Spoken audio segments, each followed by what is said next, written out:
Katapusan ng 2025 sa China nang biglang may lumitaw na alerto sa screen ng isang team na namamahala sa cybersecurity sa Alibaba.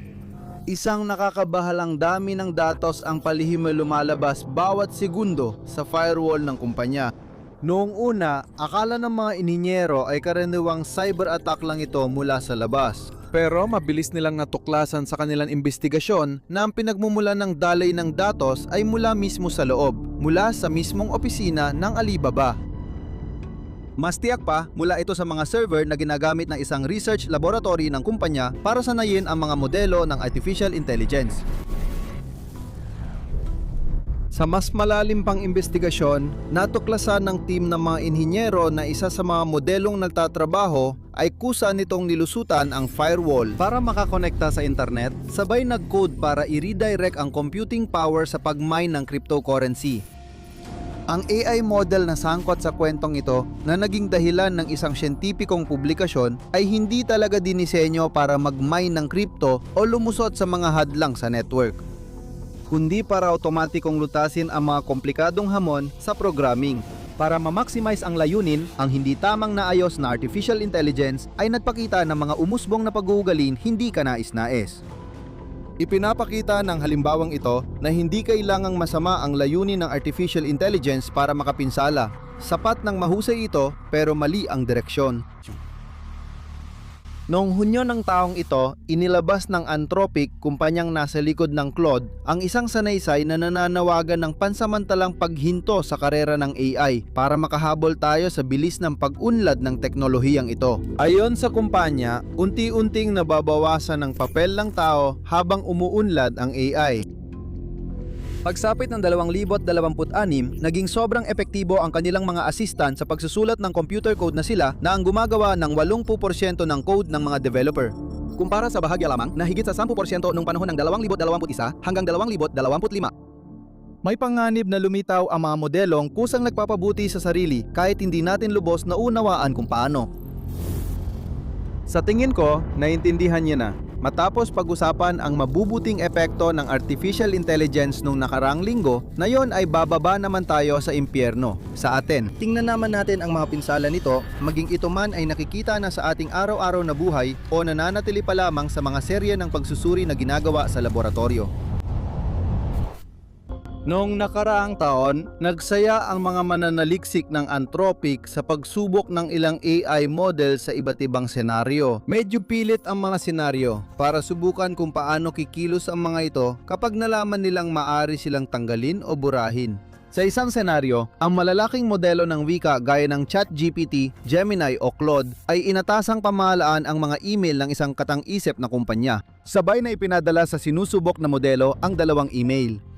Inanunsyo ng kumpanya na malapit na nilang ihinto ang paggamit sa serbisyo nito para gumamit ng ibang modelo. Sa ikalawang email, nalaman na niloloko ng isang direktor ang asawa niya. Napansin ng mga mananaliksik na sa ganitong impormasyon, may AI models na papadala ng email na pangba-blackmail sa direktor na nangangaliwa para hindi sila mapalitan. Sa isa pang eksperimento na katulad nito, napansin na matapos makatanggap ng mensahe na nagsasabing papalitan sila ng ibang modelo. Ang ilang artificial intelligence na sinadyang binigyan ng malayang access sa mga programa ng kanilang mga kakumpetensya ay binura ang mga ito at pagkatapos ay pumalit sa mga ito.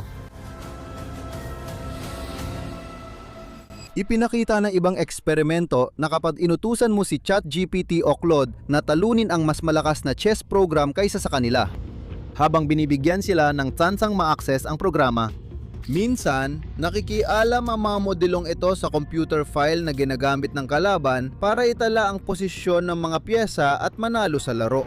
Sa unang tingin, maaring isipin ng mga tao na ang ilang modelo ng AI ay nakamit na ang pagiging autonomous. Pero kailangan nating tandaan na ang mga modelong ito ng pagbuo ng teksto ay sinanay gamit ang milyon-milyong dokumento na karamihan ay naglalarawan ng mga asal ng tao, kaya madalas nilang ginagaya ang mga asal na ito sa kanilang mga resulta. Kahit may debate sa interpretasyon ng mga eksperimentong ito, naniniwala ang karamihan ng mananaliksik na hindi nito pinapatunayan ang kamalayan o instinct ng pagpapanatili ng sarili. Ang ipinapakita lang nito ay ang mga AI na ito ay napakabisa sa paghahanap ng mga alternatibong paraan kapag sarado ang ibang mga daan. Ang problema, kahit hindi pa autonomo, malakas na ang mga sistemang ito at maaaring magdulot ng matitinding dituwirang pinsala. Pinakakapansin-pansin ang halimbawa sa cybersecurity kung saan nagiging sandata ang AI sa pagtukoy ng kahinaan sa code, isang sandatang may dalawang talim at madulas pang hawakan. Dahil sa larangang ito, ang bisa ng mga modelo ay nakaranas ng napakabilis na pagunlad. Isipin ninyo na kahit bigyan natin ng detalyadong paglalarawan ng mga kahinaan ng GPT-3.5, hindi pa rin ito kayang pagsamantalahan ng mga ito sa environment kung saan hindi pa ito naayos. Ang modelo ng OpenAI na inilabas noong huling bahagi ng 2022. Samantala, nagawang pagsamantalahan ng GPT-4 na inilabas makalipas ang 3 buwan ang 87% nito. Nang subukan sa laboratorio, gamit ang mga kilalang kahinaan na mas komplikado pa, ang GPT 5.5 ay kayang pagsamantalahan ang halos 73% nito. Ngayon, ang ilang mga modelo ay naging napaka-epektibo kaya noong unang bahagi ng Hunyo ngayong taon, nagpasya ang Anthropic sa kauna-unahang pagkakataon na maglabas ng isang limitadong bersyon ng kanilang modelong Mythos. Ayon sa kanila, naabot na nito ang kakayahang muling hubugin ang larangan ng cybersecurity. Sa pagtuklas ng libu-libong kahinaan sa mga sistemang computer sa buong mundo. Magbibigay ako sa inyo ng ilang konkretong halimbawa dahil talagang kahanga-hanga ang mga ito. Sa sistemang OpenBSD na ginagamit ng maraming firewall, natukoy ni Mythos ang mga kahinaang nasa code na sa loob ng 27 taon at hindi nakita sa loob ng mga dekada ng pananaliksik sa seguridad. At sa pamamagitan ng mga ito, posible na maparalisan ng malayuan ang kahit anong computer na nagpapatakbo ng mga sistemang ito. Sa isang module na malawakang ginagamit sa pag-encode ng video, natukoy ni Mythos ang isang kahinaan sa isang linya ng code na nasubukan na ng 5 milyong beses noon. Sa wakas, sa loob ng kernel ng Linux, ang open source na operating system na ito kung saan tumatakbo ang karamihan sa mga server sa buong mundo, natuklasan ni Mythos ang mga kahinaan na kung mapagsamantalahan ay maaaring magbigay daan upang makuha ang buong kontrol sa mga server na ito. Dahil sa natuklasan, inimbitahan ng Anthropic ang ilang piling kumpanya para maitama ang kahinaan ng kanilang sistema. Ang problema rito, ang hindi may kakailang pag-unlad sa depensa na dulot ng AI ay agad sinusundan ng masasamang anino ng ofensiba kapag ang mga modelo ay ginagamit ng mga taong may masamang intensyon na nagagawang ilihis ang mga ito.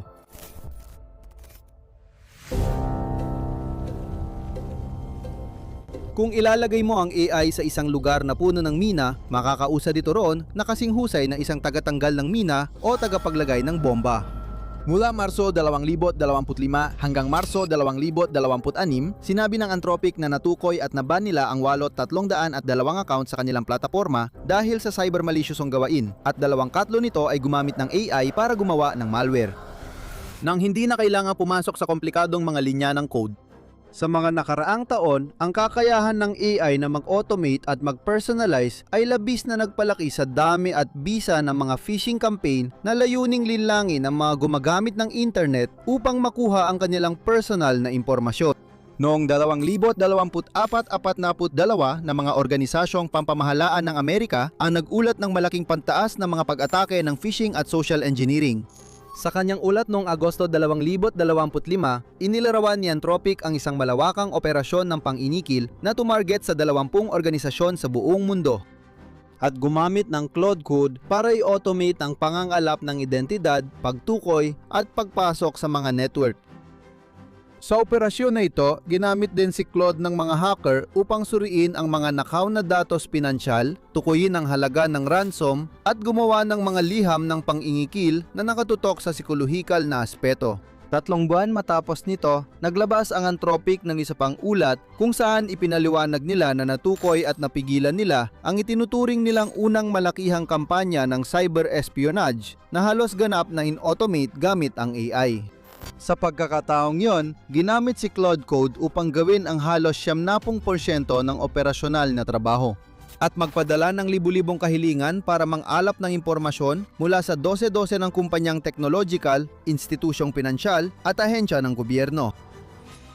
Sa madaling sabi, ang AI ay hindi lang panangga o mas matibay na espada, kundi isang pabrika na gumagawa ng mas murang mga palaso.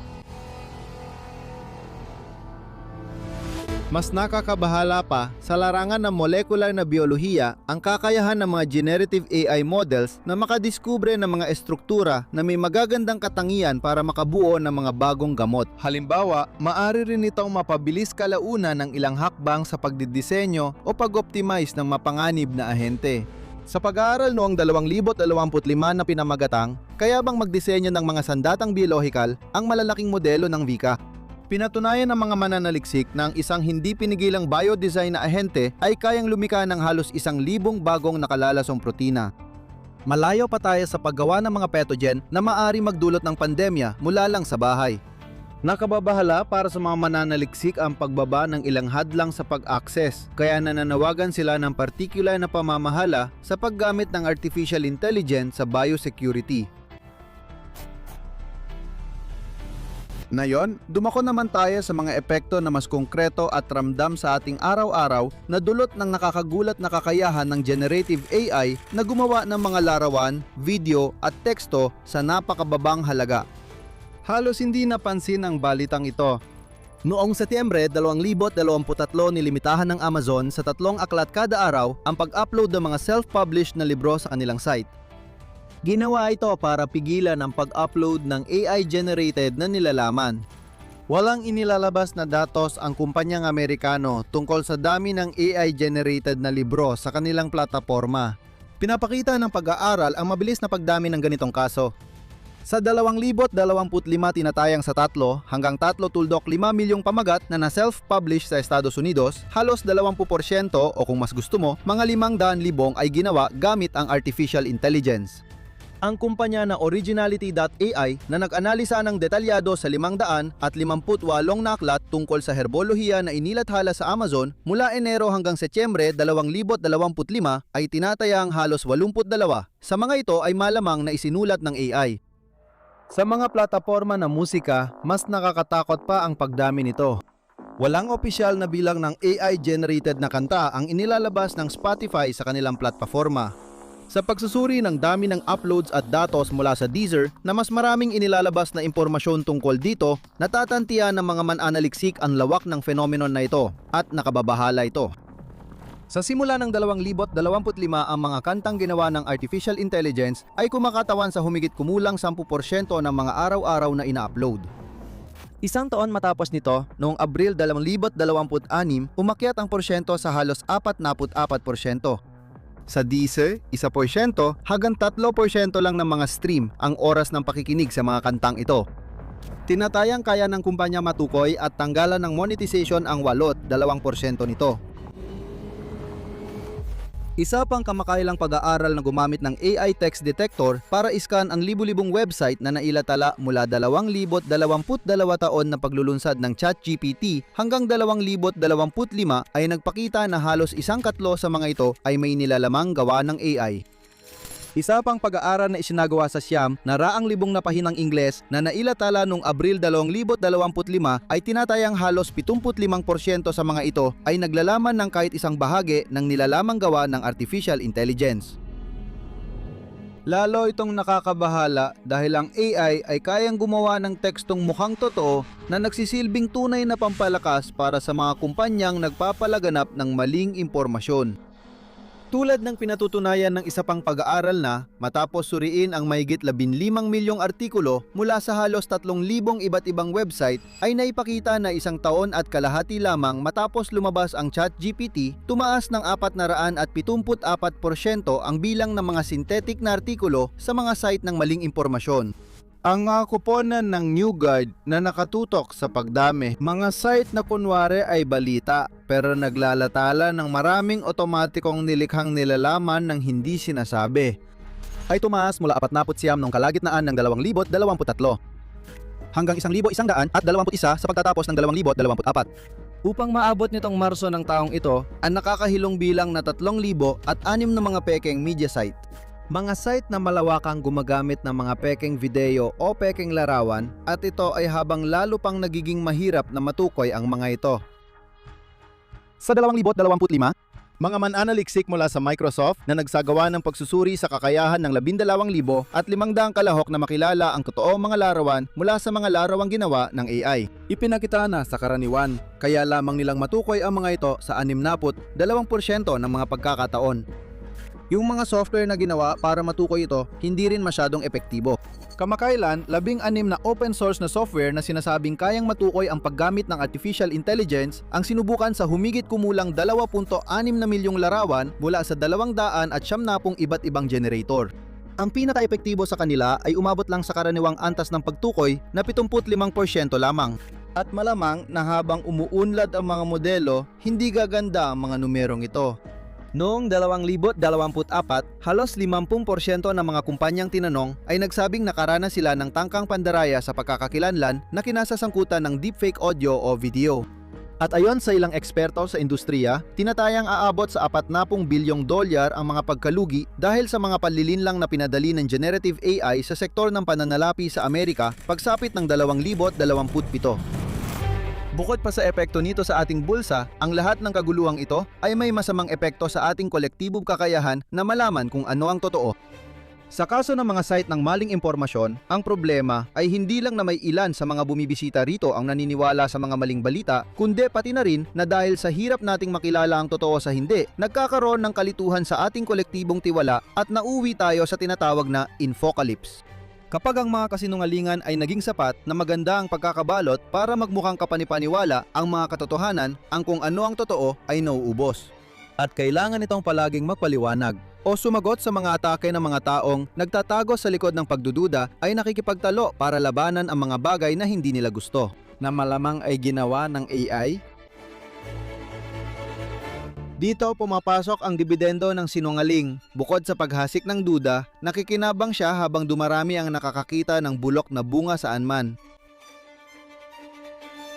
Posibleng kasing seryoso rin ito ang mga text generator na ginagamit ng paraming tao nang hindi nagiging mapanuri sa mga sagot nito ay nag-iimbento ng impormasyon ng mas madalas kaysa sa inaakala natin. Noong Mayo 2026, may eksperimento na sumubok sukatin kung gaano kadalas mag-imbento ng impormasyon ang malalaking modelo ng wika kapag pinabubuod ang isang teksto ng walang idinadagdag na impormasyon. Libu-libong beses inulit ang kahilingang ito gamit ang libu-libong magkakaibang teksto. Ang resulta, ang pinakamagagaling na modelo ay naglalabas pa rin ng kahit isang maling impormasyon sa kanilang mga sagot sa humigit kumulang 1.8 hanggang 5 sa bawat 100 kaso. At ito ay mula sa mga tekstong wala namang orihinal na pagkakamali. May pag-aaral ding tumingin kung paano tumugon ang mga LLM kapag may maling impormasyong medical sa prompt. Matapos subukan ang 20 modelo gamit ang mahigit 3.4 na milyong prompt na lahat ay may maling impormasyong medical. Napag-alaman ng mga mananaliksik na tinatanggap ng mga modelo ang mga maling impormasyong ito bilang totoo sa halos 32% ng mga kaso sa halip na tukuyin ang mga ito bilang kahinahinala o mali. Sa madaling salita, sa halos 1/4 ng mga pagkakataon, kinukuha ng mga LLM ang maliit na butil ng kasinungalingan na ibinibigay sa kanila tapos dinidiligan nila ito ng estilo sa pamamagitan ng paggawa ng isang maayos at organisadong sagot na puro kalokohan naman ang laman. Ngayon, titingnan natin ang epekto ng artificial intelligence sa merkado ng trabaho para kumpletuhin ang masayang larawang ito. Noong Mayo 2025, sinabi ng CEO ng Anthropic na si Dario Amodei na papalitan ng AI ang kalahati ng trabaho ng mga baguhang white-collar workers sa loob ng 5 taon. Magdudulot ito ng halos 10% pantaas sa unemployment rate sa parehong panahon. Alam ng lahat na may interes ang tech industry na purihin ang sarili nilang produkto, kaya natural lang na tingnan nang may pag-iingat ang mga ganitong prediksyon. Gayunpaman, ilang independenteng pag-aaral ang nagsasabing maraming sektor ng ekonomiya ang ngalakyang maapektuhan sa katamtamang panahon. Isa sa mga pag-aaral na ito ang nagsasabing humigit kumulang 80% ng manggagawang Amerikano ay maaring makaranas na kahit 10% ng kanilang mga gawain ay maapektuhan ng pagdating ng mga LLM. At halos 20% ng mga manggagawa ay nanggaganib na makita na 50% ng kanilang gawain ay mababago. Higit pa sa mga numerong ito na nananatiling mga pagtataya, ang mga tunay na epekto ay nagsisimula ng magpakita ng kanilang mga palatandaan. Sa Estados Unidos, isang pag-aaral na inilatala noong Setyembre 2025 ng Federal Reserve ng New York ang nagsasabing 13% ng mga kumpanya sa serbisyo ay napaplanong magbawas ng empleyado dahil sa pagsasama ng AI. Tinatayan ng mga Amerikanong ekonomista na humigit kumulang 150,000 trabaho ang nawawala kada buwan sa kanilang bansa. Halos 30,000 dito ay dahil sa paggamit ng AI. Habang sinusulat ko ito, umabot na sa 152,000 ang nawalang trabaho sa industriya ng teknolohiya sa Estados Unidos simula ngayong taon. At ang mga tanggalan ng trabaho na ito ay hindi lang limitado sa mga IT o sa mga nagtatrabaho sa mga kumpanyang kabilang sa GAFAM. Sa France, tinatayang mula 2023 hanggang 2025 ang malaking bahagi ng mga independenteng tagasalin ay nawalan ng 1/4 ng kanilang kita. Sa France, halos 4% ng mga trabaho ang nangangganip sa maikling panahon sa malapit na hinaharap dahil sa generative artificial intelligence. At sa loob ng 5 taon, maaaring umabot ito sa 16 o halos 5 milyong tao. Sa ganitong sitwasyon ng malawakang tanggalan, may ilang sektor na mas nanganganib kaysa sa iba. Kaya tinatayang sa loob ng 10 taon, 31% ng mga trabaho sa information technology, 27% ng mga trabaho sa engineering, halos 1/4 ng mga trabaho sa administrasyon at opisina, sa design at media, at 1/5 ng mga trabaho sa legal ay maaring mawala. Ang kakaiba sa malalim na pagbabagong ito sa merkado ng trabaho ay hindi tulad ng nangyari nung unang rebolusyong industrial o pagdating ng computer nung ikalawang kalahati ng ika-20 siglo sa ngayon, ay kaunti lamang nitong pinapalitan ang mga trabahong manual at tinatawag na mga trabahong intermediate. Ang kakayahan ng generative AI sa mga hindi pa ulit-ulit na gawain ay partikular na nakakaapekto sa mga trabahong mataas ang sahod at nangangailangan ng mataas na kwalifikasyon, lalo na sa mga nagtapos ng kolehiyo. Sa totoo lang, ang mas kaunting trabahong kailangan para tumakbo ang lipunan ay hindi naman kailangan masamang balita. Ngunit kung mangyari ang rebolusyong ito, lubos nitong babaguhin ang balanse ng kapangyarihan sa pagitan ng paggawa at kapital. Ang pinakamalagang tanong sa politika na tiyak na lilitaw ay kung paano hahatiin ang natitirang trabaho at higit sa lahat kung paano patas na ipapamahagi ang mga yaman na naipon ng iilang entidad, kadalasan ay pribado, na ang mga kadamitan ay siyang sumira sa mga trabahong ito. Ang usapin tungkol sa mga epekto sa politika ng paglaganap ng artipisyal na intelihensya ay tunay na nakakalula. Para sa mga interesado, nirerekomenda ko ang artikulo mula sa Monde Passionant na nagpapakita na maraming malalaking pinuno ng teknolohiya ngayon ang nababahala at nananawagan na pag-aralan ang universal na kita. Mababasa ron na si Alex Karp, pinuno ng Palantir Technologies na hindi naman hippie, ay nangangamba na kung walang gagawin, baka mag-alsa na ang mga tao. Sa Europa, nababahala ang mga industriya at estado sa konsentrasyon ng kapangyarihan at may dahilan dahil ilang hakbang na silang nahuhuli. Sa halos buong bahagi ng value chain na may kaugnayan sa artificial intelligence na sa ngayon ay halos ganap na hawak ng mga pribadong technological na kumpanya na nakaugnay sa isang makasaysayang kaalyado na tila nagiging huwad na kaalyado. Noong Hunyo 12, inutusan ng Washington ang Anthropic na itigil ang access sa kanyang 2 advanced na modelo para sa lahat ng dayuhang mamamayan. Kung nalulungkot ka dahil sa episode, narito ang link na magpapasaya sa'yo dahil tinatalakay nito ang benepisyo ng artificial intelligence sa siyentipikong pananaliksik. Ngayon, ipagpatuloy natin ang talakayan sa negatibong epekto ng paglaganap ng AI sa kapaligiran. Madalas ipinapakita ang artificial intelligence bilang chat sa maliit na internet window gamit ang text generator, pero sa likod nito ay teknolohiyang tinatawag na dematerialized. Mayroong napakalalaking infrastruktura, mga warehouse ng server at enerhiya para mapatakbo ang mga ito, pati na rin ang buong supply chain para maitayo ang mga ito. Hindi ko na idedetalye ang bawat aspeto, pero bibigyan ko lang kayo ng isang numero na sa tingin ko ay talagang makabuluhan. Tinataya ng International Energy Agency na ang pandaigdigang konsumo ng kuryente ng mga data center ay tumataas mula 2024 ng humigit kumulang 15% bawat taon. na 4 na beses na mas mabilis kaysa sa paglago ng demand sa kuryente kung aalisin ang mga infrastrukturang ito. Pagsapit ng 2030, inaasahang doble na ang konsumo ng kuryente na may kaugnayan sa paggamit ng artificial intelligence. Lalamunin nito ang halos 3% ng pandaigdigang demand na halos katumbas ng isang industrialisadong bansa tulad ng Hapon. Para bigyan kayo ng ideya kung gaano kalaki ang mga infrastruktura na kasalukuyang itinatayo, isipin ninyo na kasalukuyang nagtatayo ang Meta sa Louisiana ng isang data center na tinatawag na Hyperion na sa kalaunan ay sasakop ng halos 9 na kilometer kwadram, isang lawak na katumbas ng ika-15 distrito ng Paris. Para mapakain ng kuryente ang lahat ng infrastruktura ng proyektong ito na tinatayang nagkakahalaga ng $10 bilyong, 5 bagong planta ng gas ang kailangang itayo. At bilang dagdag pa sa lahat ng ito, siguradong napansin nyo na ang artificial intelligence ay nagsisimula ng gamitin ng malawakan sa larangan ng militar, kung saan ang kakayahan nitong mabilis magproseso ng datos ay malaki ang gamit sa pagsusuri ng satellite images, intelihensya, electronic warfare at marami pang iba. Mahirap matukoy ang dokumentadong pagkakamali ng AI sa larangang ito dahil ang militar na may pinakamaraming resources ay pinakalihim din. Hindi naman ugali ng militar na ibalita ang kanilang kabiguan, ngunit ngayong 2024, lumabas sa investigasyon gamit ang salaysay ng mga source mula sa intelihensya ng Israel. Ang Lavender ay sistemang pantulong sa pagtukoy ng target na binuo ng Estado ng Israel para automatikong tukuyin ang mga mandirigmang konektado sa Hamas o Islamic Jihad. Sa pamamagitan ng pagsasama-sama ng maraming impormasyon na nakuha mula sa mga network ng teleponyo at social media, tinatayang may error rate ito sa pagkilala na halos 10%. Lampas sa kasong ito, sa pagdaan ng panahon, ang sobrang pag-automatisa sa desisyon ng mga modernong hukbong sandatahan ay maaaring magdulot ng matinding masamang epekto.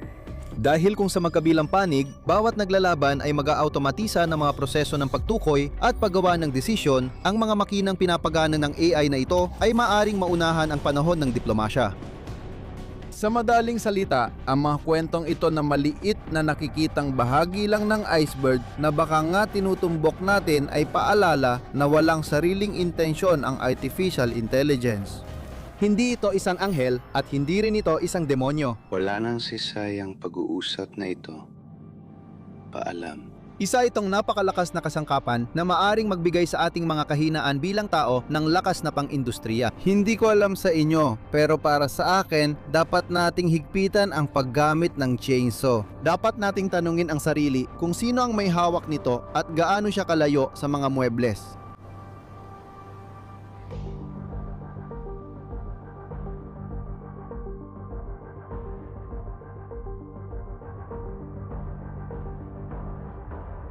Siguradong marami akong nakalimutan mga detalye, kaya huwag kayong mag-atubiling ibahagi sa akin sa mga komento kung ano ang gusto ninyong mapalawig pa. Interesado ako dyan. Kung gusto ninyong makita ang lahat ng sources ng episode na ito, bisitahin lang ang description.